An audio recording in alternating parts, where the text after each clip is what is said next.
আসসালামু আলাইকুম guys, it's me Shahid Hossain and welcome back to my new video. কেমন আছেন আপনারা সবাই? আশা করি অনেক অনেক বেশি ভালো। আলহামদুলিল্লাহ, আপনাদের সকলে আপনাদের এই ছোট্ট বাড়ি স্বাগত। তো এভরিওয়ান, যারা যারা আমার সাবস্ক্রাইবার এবং ফলোয়ার আছেন তারা সবাই জানেন যে আমি কেরানীগঞ্জের ছেলে, মানে রামের কান্দা আমার বাসা। তো কালকে রাত্রে আমাদের রামের কান্দায় একটা দুর্ঘটনা ঘটছে। আমরা সবাই সেরি খাওয়ার সময়, উঠার সময় আমরা এগুলো দেখছি যে একটা দুর্ঘটনা ঘটছে। দুর্ঘটনা হয়েছে একটা বাস অ্যাক্সিডেন্ট হয়েছে, বাসের ভিতরে জ্বলন্ত অনেক খারাপভাবে আগুন ধরছে। তো আপনারা সাইডে দেখতে পারবেন, ওখানে যে বাসটা আছে, বাসটা ঝুঁকিয়ে দেখাও। পড়ায় পড়ায় পড়ায় আইসে গেছে। আপনারা দেখতে পেলেন বাসটার কি একটা অবস্থায় গেছে গা। তো ভাই, আমরা সবাই যে আসলে এই ঘটনা ঘটছে কালকে রাত্রে, ভাই কিভাবে জানি এই বাসটার ভিতরে আগুন লেগেছে। বাসটার ভিতরে আগুন ধরার পর এরা সাথে একটা একটা শোরুম আসলো ওয়ালটন, সেই শোরুমে অনেকটা ক্ষয়ক্ষতি হয়েছে বা আগুন গেছে।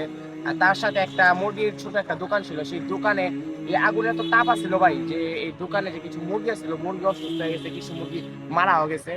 তো ভাই, আমি আসলে এই ভিডিওটা দেখানোর একটি আমার কারণ হচ্ছে ভাই, আপনারা দেখতে পারবেন এই বাসটা কত স্ট্রং একটা বাস, মানে লোহা দিয়া বড় একটা যন্ত্র, কিন্তু এই জায়গাটার মধ্যে মনে করেন সামান্য আগুন জিনিসটার কি একটা অবস্থা করে ফেলছে।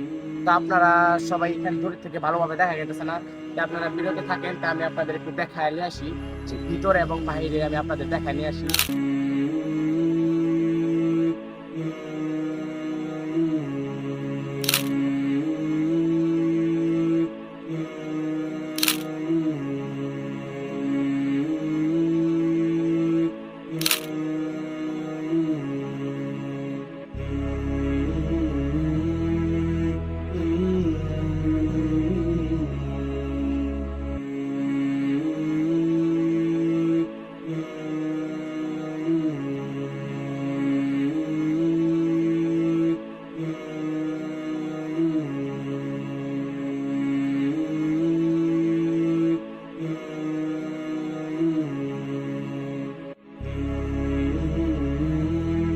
গাইস, দেখলেন আপনারা ভিতরের অবস্থা কত বেশি বিশ্রী, মানে ভিতরে আপনার একদম কয়লা হয়ে গেছে সব।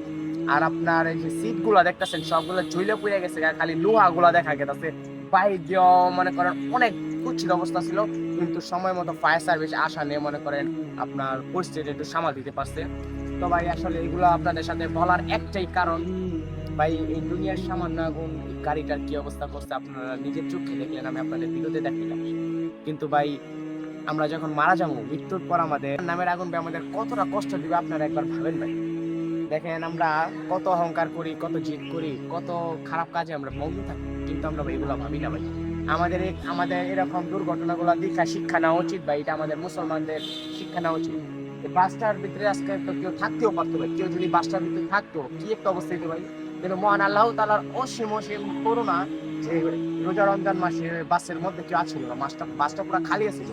বাসটা ভাই খালি আছিল দেখা এত বড় একটা দুর্ঘটনা থেকে মানুষ বেঁচে গেছে। কিন্তু তারপরে কিছু ক্ষয়ক্ষতি হয়েছে, সেই ক্ষয়ক্ষতি পূরণ করা যায় ভাই। কিন্তু আসলে আমাদের সকলকে বুঝতে হবে যে কিয়ামতে আমাদের যখন কিয়ামতের পর আমাদের যারা যারা জাহান্নামী হবে, জাহান্নামে আমাদের কত বেশি কষ্ট ভাই সইতে হবে ভাই। জাহান্নামের আগুন অনেক বেশি কষ্ট ভাই। তো আমাদের সবাইকে নেক আমল পথে চলতে হবে। আর কে কে এই বাসটা থেকে কি শিখতে নিশ্চয়ই কমেন্ট বক্সে বলে যাবেন। আজকে ভিডিওটি ভালো লাগলে লাইক কমেন্ট শেয়ার করে দিবেন। আল্লাহ হাফেজ।